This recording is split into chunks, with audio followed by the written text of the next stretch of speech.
السلام علیکم ورحمۃ اللہ. اشہد ان لا الہ الا اللہ وحدہ لا شریک لہ واشہد ان محمدا عبدہ ورسولہ. اما بعد فاعوذ باللہ من الشیطان الرجیم. بسم اللہ الرحمن الرحیم. الحمد للہ رب العالمین الرحمن الرحیم مالک یوم الدین. ایاک نعبد وإياك نستعين. اهدنا الصراط المستقيم صراط الذين أنعمت عليهم غير المغضوب عليهم ولا الضالين.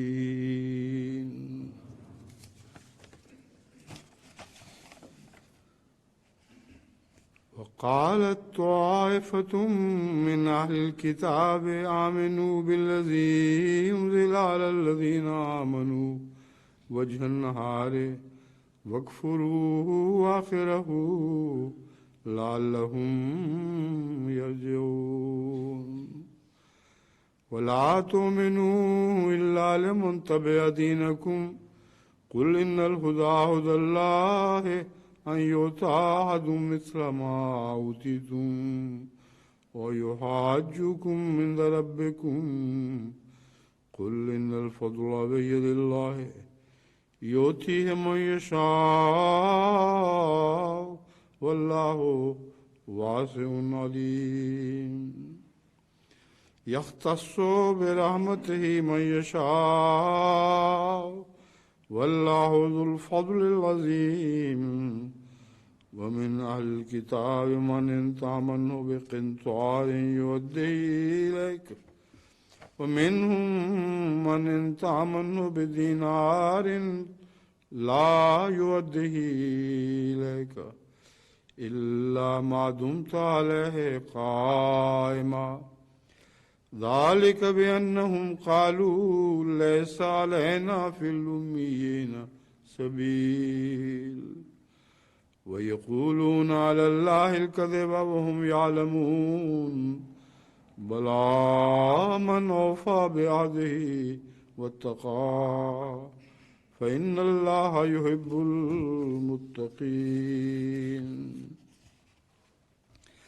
ان آیات کریمہ کا سادہ ترجمہ یہ ہے، اور اہل کتاب میں سے ایک گروہ نے کہا کہ اس پر جو مومنوں پر اتارا گیا ہے دن کے پہلے حصے میں ایمان لے آؤ اور اس کے آخر پر انکار کر دو، شاید کہ وہ رجوع کر جائیں.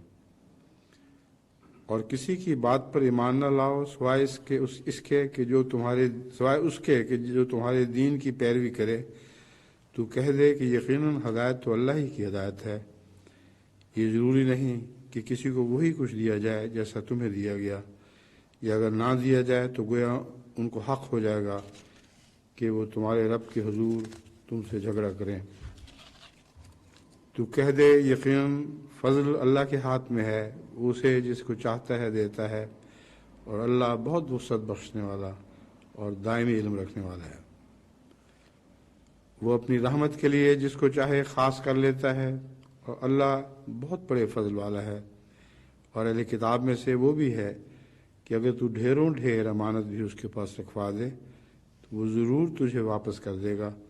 اور ان میں سے ایسا بھی ہے کہ اگر تو اس کو 1 دینار بھی دے تو اسے تجھے واپس نہیں کرے گا سوائے اس کے کہ تو اس پر نگران کھڑا رہے. یہ اس وجہ سے ہے کہ وہ کہتے ہیں کہ ہم پر امیوں کے بارے میں کوئی الزام کی راہ نہیں، اور وہ اللہ پر جھوٹ باندھتے ہیں جبکہ وہ اس بات کو خوب جانتے ہیں. ہاں کیوں نہیں، جس نے بھی اپنے عہد کو پورا کیا اور تقوی اختیار کیا تو اللہ متقیوں سے محبت کرنے والا ہے.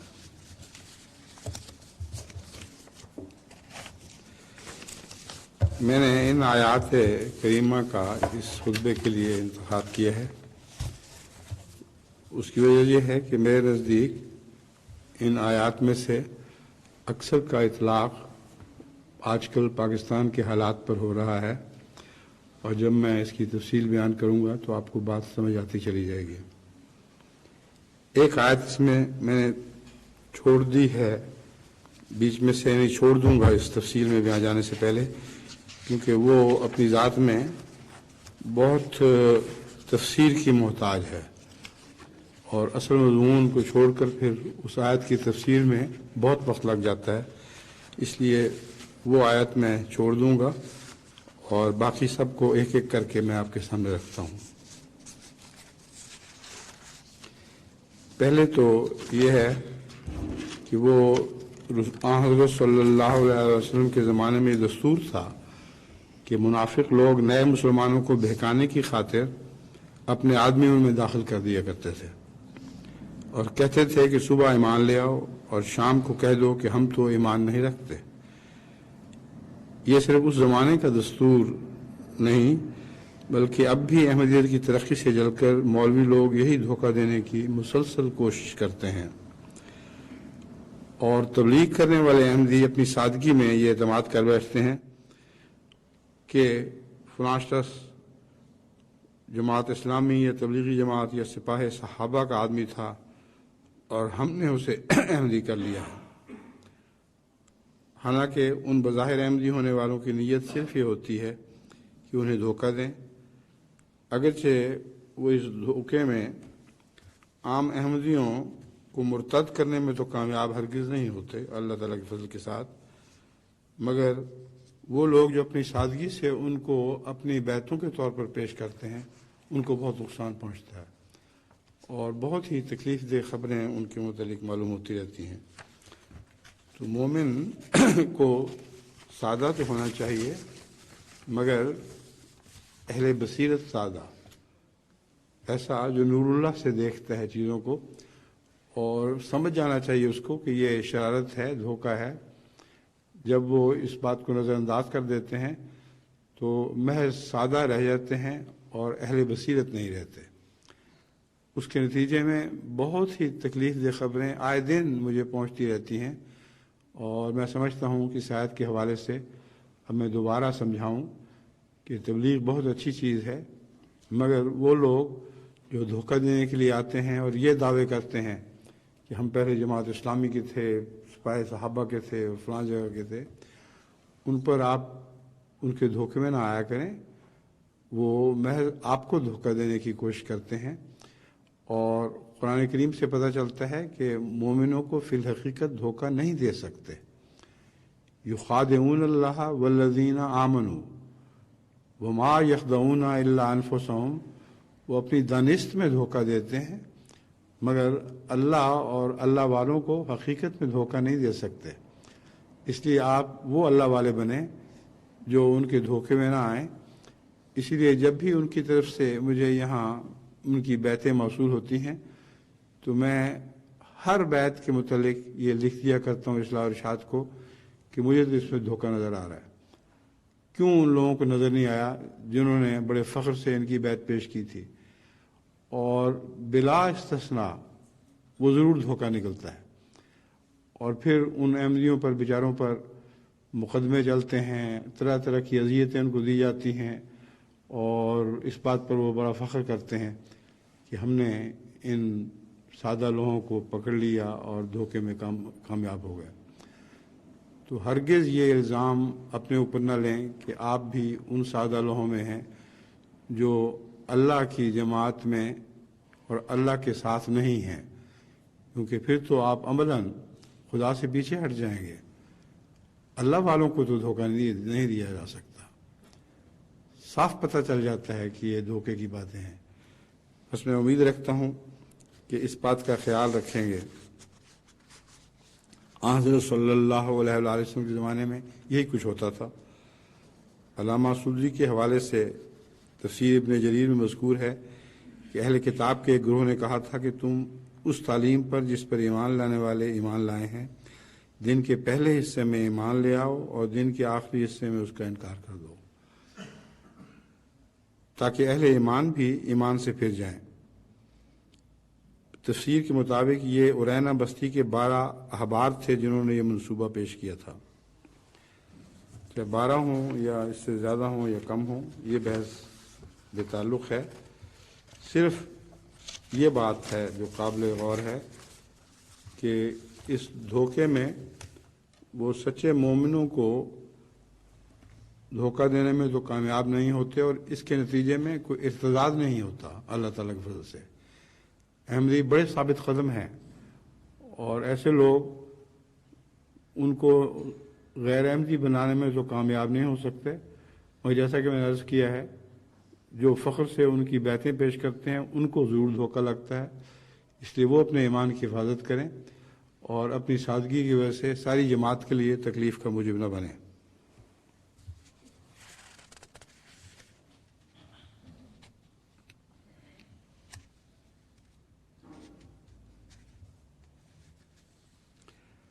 حضرت مسیح موعود علیہ السلام اس ضمن میں تحریر فرماتے ہیں، جب ان بدبختوں پر اپنے تمام خیالات کا جھوٹ ہونا کھل گیا اور کوئی بات بنتی نظر نہ آئی تو آخر کمال بے حیائی سے کمینہ لوگوں کی طرح اس بات پر آ گئے کہ ہر طرح اس تعلیم کو شائع ہونے سے روکنا چاہیے۔ پھر فرماتے ہیں اس آیت کا ذکر کر کے، وَقَالَتْ طَائِفَةٌ مِّنْ أَهْلِ الْكِتَابِ آمِنُوا بِالَّذِي أُنزِلَ عَلَى الَّذِينَ، یہ میں تلاوت کر دی ہے آپ کے سامنے۔ اور بعضوں نے عیسائیوں اور یہودیوں میں سے یہ کہا کہ یوں کرو کہ اول صبح کے وقت جا کر قرآن پر ایمان لے آؤ، پھر شام کو اپنا ہی دین اختیار کر لو، تاکہ شاید اس طرح سے لوگ شک میں پڑ جائیں اور دین اسلام کو چھوڑ دیں۔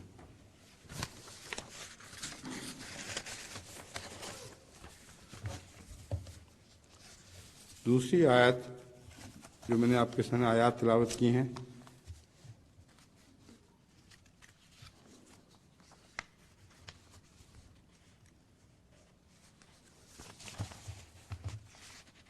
وہ ہے وَلَا تُؤْمِنُوا إِلَّا لِمَنْ تَبِعَ دِينَكُمْ۔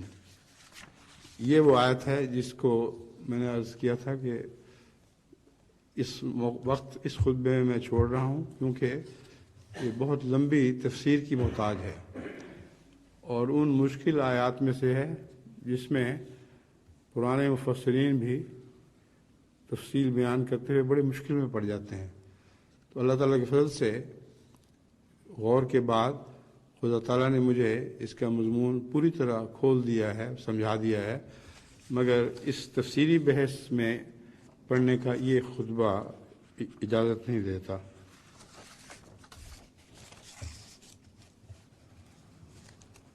اب تیسری آیت یہ ہے، یختص برحمتہ من یشاء واللہ ذو الفضل العظیم۔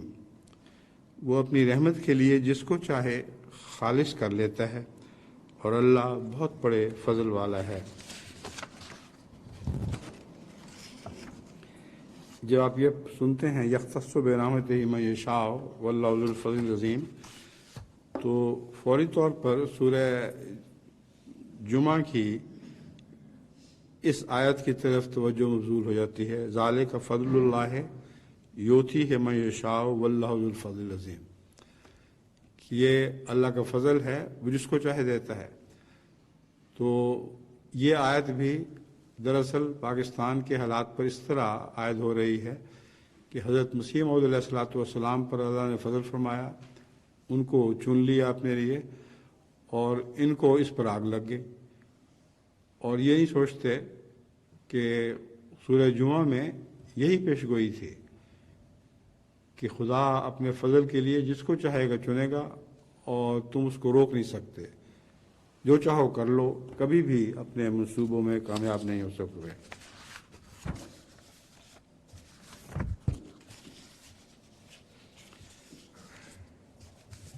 اب یہ آیت جو ہے اس میں بھی اس زمانے کا حال بھی بیان ہوا ہے اور اس زمانے کا حال بھی۔ فرمایا وَمِنْ أَهْلِ الْكِتَابِ مَنْ إِنْ تَأْمَنْهُ بِقِنْطَارٍ يُؤَدِّهِ إِلَيْكَ وَمِنْهُمْ مَنْ إِنْ تَأْمَنْهُ بِدِينَارٍ لَا يُؤَدِّهِ إِلَيْكَ